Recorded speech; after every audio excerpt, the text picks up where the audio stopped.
Hello everyone and welcome back to J1 Aviation. So today we're talking about angle of attack and stalls.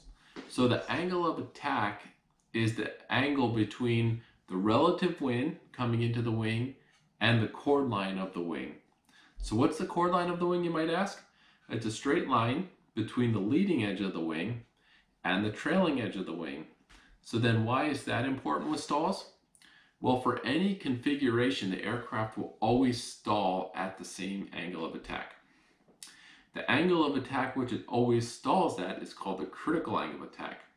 Now, the critical angle of attack does not vary based on weight or bank angle or temperature or density altitude or center of gravity, but it strictly depends on that angle between the relative wind and the wing chord line. Okay, now a stall doesn't always have to be at slow speed. So a stall can occur at a higher speed as well. So we think about stalls occurring at slow speed right when you're training and you're pulling back and you're very slow and the angle of attack is getting high, then we can have a stall. However, it can also happen at a higher speed as well. So if you're flying at a higher speed and you pull back abruptly, the aircraft is going to start pitching up, but the relative wind is not going to keep up, instantaneously as you are pulling back. So if you pull back abruptly, you could pull back where the relative wind is still kind of forward as you're pulling back, and you could exceed that critical angle of attack. So now to recover from a stalled situation, you need to get the angle of attack lower than the critical angle of attack. In a lot of training aircraft, this will happen by itself. The nose will drop. You may need to also release some of that back pressure or push forward and then apply full power to recover from the stall. Okay, so let's look at some potential questions around these topics from the FAA private pilot test. Okay, so question number 1. The angle between the chord line and the relative wind is called angle of incidence, angle of attack, or dihedral. Okay, so the answer is B. Angle of attack. Right, so remember the angle of attack is the angle between the relative wind and the chord line of the aircraft. Angle of incidence is the angle between the chord line and the longitudinal axis of the aircraft. And dihedral is the angle that the wings are slanted up from the wing root to the wing tip. Okay, question number 2.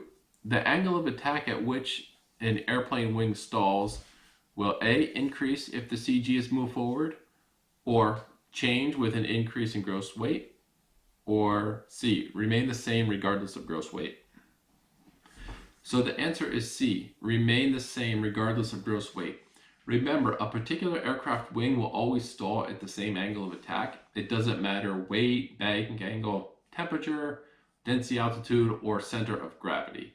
Now, each of those things can impact stalls in other ways, but the angle at which the wing will stall will always remain the same.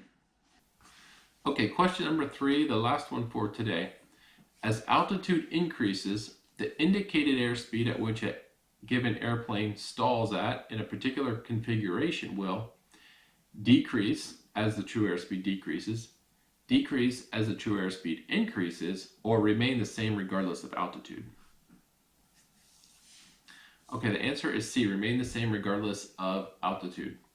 Now it's true, as altitude increases, air density decreases, and the airplane will stall at a higher true airspeed.